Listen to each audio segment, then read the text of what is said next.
Michael in Denver, Colorado, listening to EWTN on 1060 AM. Michael, you're on with Karlo. Hi. My question is basically who the first saint would be considered?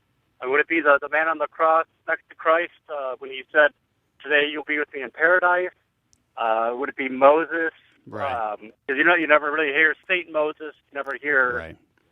Saint Noah or anything like that. Who would be considered to be the first saint?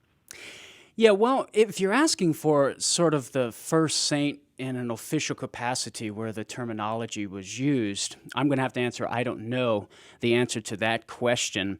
Regarding the first saint, we could ask the question, what constitutes a saint? Namely, someone who would have sanctifying grace dwelling within the soul, right? If you die in that state and enter into the beatific vision, then you're a perfected saint, right? So the question is, who is the first one to enter into the beatific vision? And that's a good question. I mean, we don't know exactly. We know for sure, Michael, that all of the Old Testament quote-unquote saints, the righteous people before Christ, when they died, such as, as our tradition has it, the good thief on the cross, they would not have entered into the beatific vision. So although, immediately, that is to say, right, although they would have died in a righteous state before God, they would not have entered into the beatific vision yet because Christ had not ascended into heaven. So all of those Old Testament righteous people were not technically, quote-unquote, saints, right? Because they had not entered into the beatific vision, possessing the fullness of God's glory within the soul and sanctifying grace, etc.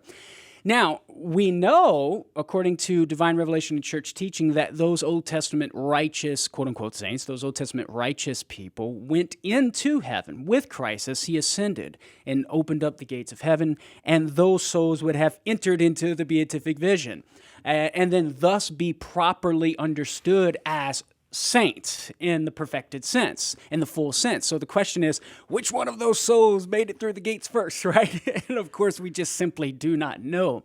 So I guess we would say all of the souls were the first saints, right? In plural, there would be no first, I guess. There would be a collective group entering into the beatific vision with Christ as he ascends into heaven and receiving the beatific vision. Now, perhaps there might be some who would argue, Si, that Elijah and Enoch in the Old Testament, right, the Bible speaks of them being taken up by God, and specifically Elijah being taken up into heaven.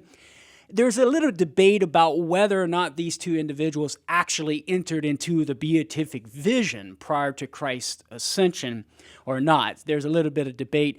Maybe they were just taken up by God into the heavens, so to speak, not necessarily intending to convey the beatific vision, but there's arguments for and against that. So I would just say that the ones who entered into the beatific vision would be the group of all of those Old Testament righteous people who were waiting for the Messiah, to whom Christ went and preached when he died, according to 1 Peter 3:19, where he preached to the spirits in prison, and then those spirits following Christ, going with Christ, entering into the beatific vision as he ascends into heaven. So that group of individuals would be the first souls to become saints in full, right, to receive the beatific vision. Now, one last point, Michael.